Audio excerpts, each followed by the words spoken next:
bridge there. President Trump backing his decision to declassify documents tied to the Russia investigation. The president defended the sweeping declassification order for Russia records. The Democrats know it's a witch hunt too, but they don't want to admit it because that's not good politics for them. But it's a terrible witch hunt and it's hurt our country. Former CIA Director John Brennan, a staunch critic of the president, accused him of recklessly releasing information to damage Robert Mueller's ongoing special counsel probe. Fox's Catherine Herridge, fair and balanced. I used to post to job boards only to be overwhelmed with resumes. Which made it easy to miss a great candidate. That old process was not smart. Then I went to ZipRecruiter. Its technology finds the right people. And actively invites them to apply. So I get qualified candidates fast. Smart. See why ZipRecruiter is rated #1 by employers in the U.S. Try it now for free at ZipRecruiter.com/hire. That's ZipRecruiter.com/hire. ZipRecruiter, the smartest way to hire. Based on Trustpilot rating of hiring sites with over 1,000 reviews. Doctor, award-winning chief medical correspondent and Salonpas user, Dr. Bob Arnott. For pain relief, the best solution may surprise you. I found that Salonpas Lidocaine Plus works best for my pain. It's powerful, available without a prescription, and uses 2 anesthetics to numb nerves right where it hurts. It starts to work on contact, providing effective, lasting pain relief I can count on. Salonpas in the silver box with the blue wing. A Maryland man is charged in a hurricane relief hoax. The Secret Service is accusing a Maryland man of scamming the government out of millions in hurricane relief funds by registering unique prepaid debit cards using stolen identities. Prosecutors say 30-year-old Tari Okereke used stolen Social Security and personal information from hurricane victims in Georgia, Florida, and Texas to file fraudulent disaster relief claims.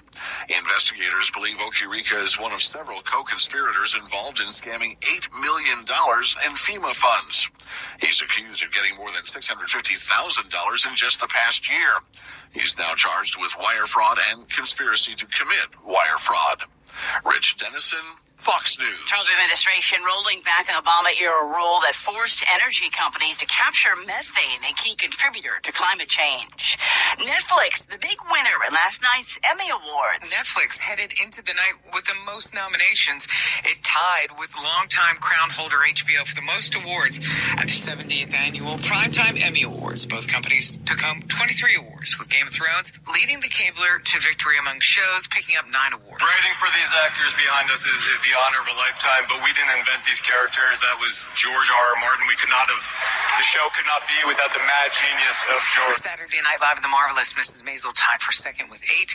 The awards on NBC marks the first time Netflix has topped the rankings for most Emmy wins after taking 3rd place in 2016 and making it to number 2 last year. Michelle Polino, Fox News. Bob Woodward's book, Fear, is already a million seller. Simon & Schuster announcing that the book about the Trump administration has sold 1.1 million copies just a week after publication. Fear now joins Michael Wolff's Fire and Fury as a million-selling portrait of the Trump administration. Lisa Lacera, Fox News Radio. It's time to play Money Talks on Freedom 970. It's your chance to win $1,000. That's $1,000, 13 times a day, weekdays. Text dribbling to 67760. That's dribbling now to 67760. Message and data rates apply. For complete contest rules, go to freedom970.com. Text dribbling to 67760. Good luck, and tell a friend to play. Here are today's automotive news headlines. I'm Nick Miles. With fuel economy numbers being hard to reach for automakers, many new SUVs are hitting the road with less power than consumers want. So thank goodness for the new BMW X3 M40i. It is aimed at the Mercedes-AMG GLC 43 and the Porsche Macan GTS. The 2018 BMW X3M starts at just under $55,000, gets 27 miles a gallon on the highway, and goes 0 to 60 miles an hour in 4.6 seconds. For more, go to ourautoexpert.com. Freedom 970. He's here. Now broadcasting from the underground command post, deep in the bowels of a hidden bunker, somewhere under the brick and steel of a nondescript building, we've once again made contact with our leader, Loven.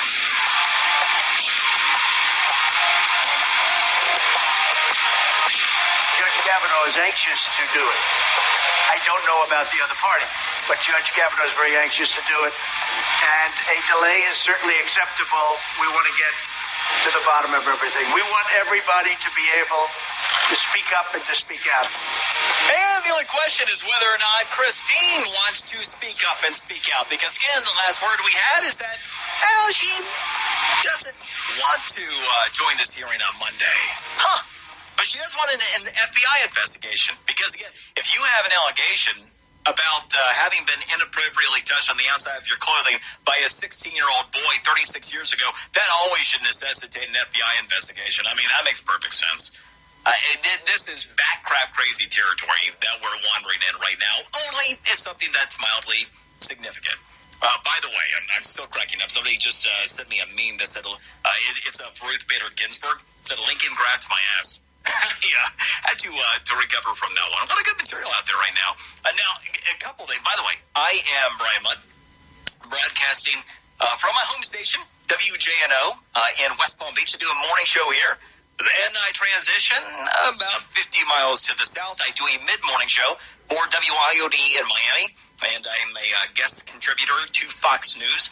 Now, the great one, speaking of TV stuff, the great one himself, right after this show, in less than an hour, Levin TV.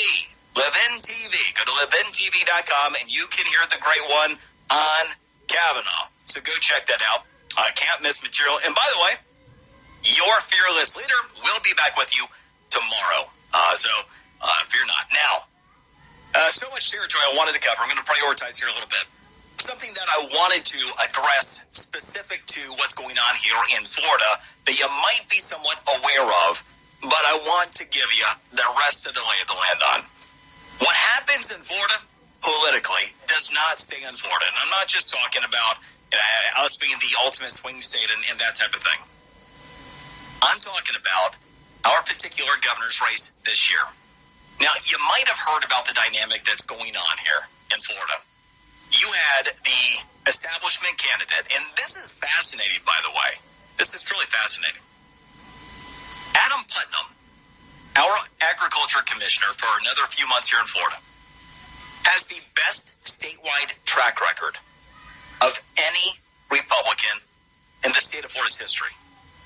Jeb Bush, as popular as he was, the best he did was about an 11-point victory when he ran for re-election.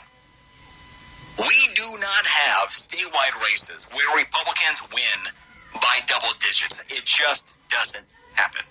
Now, Adam Putnam, our agriculture commissioner, won 2 statewide races by 18 points. 18 points! So again, the best track record statewide in the history of any Republican. He was the establishment guy in the primary, Ron DeSantis, whom you might be familiar with in part because of his role in congressional investigations. Also spent a lot of face time on Fox News. But statewide, relative unknown. Certainly didn't have the name recognition of Adam Putnam. Donald Trump endorsed Ron DeSantis, and the Republican, with the support of the party and the best track record of any Republican in our state, went down by about 20 points to Ron DeSantis in the primaries we just had in August. Now, let's move this forward a little bit. The Democrats, you also had a different version of a similar thing. Florida's Democrats are typically not your left-wing radicals, not statewide. Just as Florida typically has what you would associate with a establishment Republican, a la a Jeb Bush, our Democrats statewide also tend to resemble somebody who is left of center, certainly, but is not in Nancy Pelosi territory, let alone in Bernie Sanders territory. Here's what happened. Without the support of the Democratic Party, without any support from the establishment on the left, you had Andrew Gillum, who ended up receiving the Bernie Sanders endorsement. And to the surprise of almost everybody on the left, he was polling even within about 3 weeks prior to the primary, about 20 points behind. He ended up writing that Bernie Sanders endorsement, getting a bunch of undecided Democrats, most of which young in the state, to break for him. And he pulled out a 3-point win over Gwen Graham, the Democrats' establishment choice. Now, why does this matter? Here's the first thing that's important to you generally. We are in a day and age, and I've talked about this quite a bit over the past year. We are now in a time where the downside politically in this country on the left is not Nancy Pelosi. You remember 15 years ago when we used to go, yeah, Nancy Pelosi.